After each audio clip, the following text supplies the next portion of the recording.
Actuellement, les États-Unis et la Russie négocient secrètement à Abu Dhabi un plan de paix pour la guerre en Ukraine, après que la délégation américaine a rencontré les Ukrainiens à Genève. Mais, fait révélateur, ces négociations qui se tiennent aux Émirats arabes unis voient également la participation du chef du renseignement ukrainien, Kirilo Boudanov. Selon Axios, il est également en contact avec les Américains et les Russes pour discuter de questions sensibles. Le principal négociateur des États-Unis est le ministre de l'Armée, Dan Driscoll, qui s'est rendu à Kiev pour rencontrer Zelensky. On sait que Driscoll a présenté à la délégation russe précisément la version du document révisée pendant le week-end à Genève, en tenant compte des propositions ukrainiennes. D'ailleurs, cette information vient d'être confirmée à la Maison-Blanche. Ces propositions concernent le fait que l'Ukraine n'accepte aucune limitation sur le nombre de ses forces armées, ne cède pas le Donbass et n'est pas d'accord pour accorder une amnistie à la Russie. Mais ce qui est intéressant, selon des sources, c'est qu'en ce moment même, à Abu Dhabi se trouve également le chef de la direction principale du renseignement du ministère de la Défense de l'Ukraine, Kirill Boudanov, qui mène des négociations avec Driscoll. Au début, on ignorait si Boudanov avait des contacts directs avec la Russie. Mais il convient de noter que Boudanov et Gourmaud ont maintenu l'un des rares canaux de communication ouverts avec la Russie tout au long de la guerre. Ce canal servait à organiser des échanges de prisonniers et à discuter d'autres sujets. Et maintenant, la Maison-Blanche a officiellement déclaré que oui, il y a effectivement des représentants ukrainiens à Abu Dhabi et que des négociations sont en cours, en fait, entre trois parties, afin de discuter de questions très sensibles et délicates. Au même moment, le général Aleksius Grinkevich, commandant suprême de l'OTAN en Europe, s'est rendu à Bruxelles pour informer les alliés. Quant aux alliés européens eux-mêmes, ils se réunissent en session extraordinaire pour discuter de l'avancement des négociations, des garanties de sécurité et de la nouvelle aide militaire à l'Ukraine. En somme, parlons plus en détail de toutes ces négociations un peu plus loin. Je suis Alexei Petchi, parlons-en. Mais avant de commencer, je vous demande de vous abonner à la chaîne, de mettre un like et d'écrire n'importe quel commentaire sous cet épisode. Abonnez-vous aussi à ma chaîne Telegram Petchi News via le lien en description. Là-bas, nous publions des nouvelles dès leur arrivée. Si vous souhaitez soutenir le travail de cette chaîne YouTube, vous pouvez le faire financièrement via un don ou un abonnement payant en utilisant les liens et les informations dans la description de cette vidéo. Plusieurs médias occidentaux rapportent que mardi, le ministre de l'armée américaine Driscoll a rencontré des responsables russes à Abu Dhabi au sujet d'un plan de paix visant à mettre fin à la guerre en Ukraine. Il s'agit d'une rencontre rare entre les plus hauts dirigeants militaires des deux pays, et une réunion à laquelle ne participeront pas le secrétaire d'État Marco Rubio, ni d'autres négociateurs américains comme Witkoff ou Kushner. Selon un haut responsable américain, le chef de l'armée américaine transmet aux Russes les bases d'un accord de paix convenu dimanche entre les États-Unis et l'Ukraine. Comme le note Politico, cette rencontre marque une étape clé dans la dernière tentative de l'administration Trump pour mettre fin à la guerre. Driscoll présente aux Russes un plan qui réduit le plan de paix initial des États-Unis de 28 points à environ 19, après que l'Ukraine a modifié ses exigences, exigeant de céder le Donbass à la Russie et d'autres questions territoriales liées à l'Ukraine. Ces questions auraient-elles été laissées à la discussion du président américain Donald Trump et du président ukrainien Volodymyr Zelensky. Plus tard, le département d'État américain a déclaré « Toute l'équipe du président Trump, y compris le secrétaire Rubio, l'envoyé spécial Witkoff et bien d'autres, travaillent depuis 10 mois pour mettre fin à cette guerre insensée et destructrice.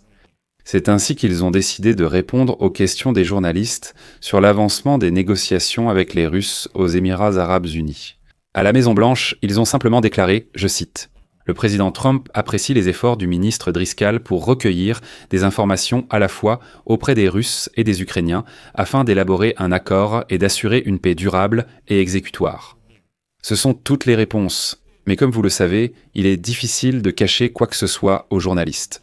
Et le fait que Driscoll mène des négociations avec les Russes à Abu Dhabi est déjà plus que connu. Et c'est pourquoi, un peu plus tard, la Maison-Blanche a finalement admis et dit « oui, en effet, des négociations ont lieu aux Émirats ».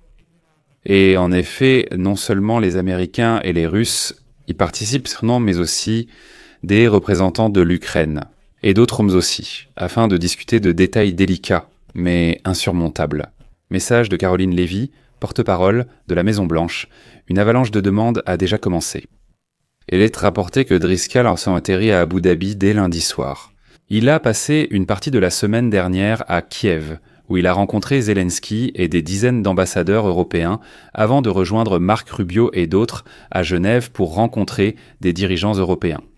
Rubio et le principal négociateur de Trump pour l'Ukraine, Steve Witkoff, sont déjà rentrés à Washington. Jared Kushner, le gendre de Trump et un autre négociateur, est également rentré aux États-Unis. Pendant ce temps, le commandant suprême des alliés de l'OTAN, Aleksius Grinkevich, s'est rendu à Bruxelles pour informer les alliés de l'OTAN.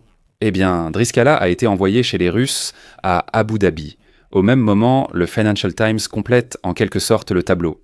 L'agence rapporte que derrière les négociations du ministre de l'armée américaine Driscoll avec les Russes se cache Kirill Budanov, chef du renseignement militaire ukrainien. Le Financial Times rapporte que les négociations avec Moscou ont débuté lundi soir, 24 novembre, et continuent aujourd'hui. Il n'est pas précisé qui exactement est venu de la part du Kremlin. Des sources du journal assurent tenante que Driscoll tiendrait soi-disant des réunions séparées avec Budanov et les Russes. Mais il n'est pas encore clair si une discussion tripartite aura lieu. Mais le Financial Times rappelle que c'est précisément Kirill Budanov et Gourmand. Soutenaïen. L'un des rares canaux de communication avec la Russie durant la guerre, facilitant échange de prisonniers et discussions sur d'autres sujets. Et maintenant, le média Axios rapporte que Budanov mène des négociations à la fois avec les Américains et directement avec les Russes. Pendant ce temps, à Moscou, ils continuent de jouer la comédie et ont déclaré avoir reçu le plan de paix américain par des canaux non officiels. Le document compterait soi-disant 28 points et la Russie n'en aurait reçu aucune autre version. Sergueï Lavrov, ministre russe des Affaires étrangères, a encore accusé les pays occidentaux de déformer le plan du président américain Donald Trump et de saper ses efforts pour résoudre la guerre. Et bien sûr, les Russes ont commencé, comme toujours, à menacer. Lavrov affirme que la situation pourrait changer si les accords conclus lors du sommet d'Anchorage entre Trump et le dictateur russe Vladimir Poutine étaient de retirer du document. Selon Lavrov, Moscou serait soi-disant prête à discuter de formulations concrètes, mais, je cite, insiste sur le maintien de l'esprit et de la lettre des accords qui ont été enregistrés en Alaska. Sinon, déclare Lavrov, la situation sera fondamentalement différente. Ainsi, Lavrov laisse entendre que si l'Ukraine et l'Europe n'acceptent pas leur plan de paix, la guerre continuera. Et le plan a vraiment changé. Driscoll présente le plan du président américain Donald Trump, qui a été réduit de 28 à 19 points après des négociations avec les Ukrainiens à Genève. Les exigences concernant la cession du Donbass à la Russie et d'autres dispositions territoriales sensibles en ont été retirées. Selon ABC News, la nouvelle version n'inclut aucune mesure sur la limitation de l'armée ukrainienne ni sur l'amnistie des actions. Auparavant, des sources du Washington Post ont indiqué que le plan avait également supprimé les points concernant les relations américano-russes qui n'ont pas de lien direct avec le processus de fin de la guerre en Ukraine. C'est un point intéressant, car les Russes ont tenté de lier leurs futures relations commerciales, économiques, diplomatiques et politiques possibles avec les Américains au fait de mettre fin à la guerre contre l'Ukraine. Et donc, selon les médias, Kiev a également insisté pour que la question de l'adhésion à l'OTAN soit examinée dans le cadre des procédures de l'Alliance elle-même, c'est-à-dire par consensus des pays membres. Bloomberg ajoute et écrit que, dans la nouvelle version, le point concernant l'allocation de 100 milliards de dollars provenant des avoirs russes gelés pour la création d'un fonds de reconstruction de l'Ukraine sous contrôle américain a également disparu. Les responsables européens ont salué ce changement car la version précédente prévoyait de transférer 50% des bénéfices aux États-Unis et d'allouer les fonds non dépensés, soit encore 200 milliards de dollars à un certain fonds d'investissement américano-russe. Nous attendons ici les résultats des négociations entre les États-Unis et la Russie. Puis une rencontre Trump-Zelensky pourrait entériner toutes les dispositions de l'accord de paix. Mais comme nous le voyons, les Russes font déjà semblant de ne vouloir rien accepter et, de toute évidence, ils vont probablement encore essayer de gagner du temps. Parce qu'ils comptaient beaucoup sur le fait que ce plan passerait en force, que des délais seraient imposés à Zelensky, qu'il aurait peur et qu'il signerait, mais cela ne s'est pas produit. Je mets donc des points de suspension ici. Partagez vos avis en commentaire, abonnez-vous, activez la cloche et mettez un j'aime. C'est tout pour aujourd'hui, prenez soin de vous, au revoir.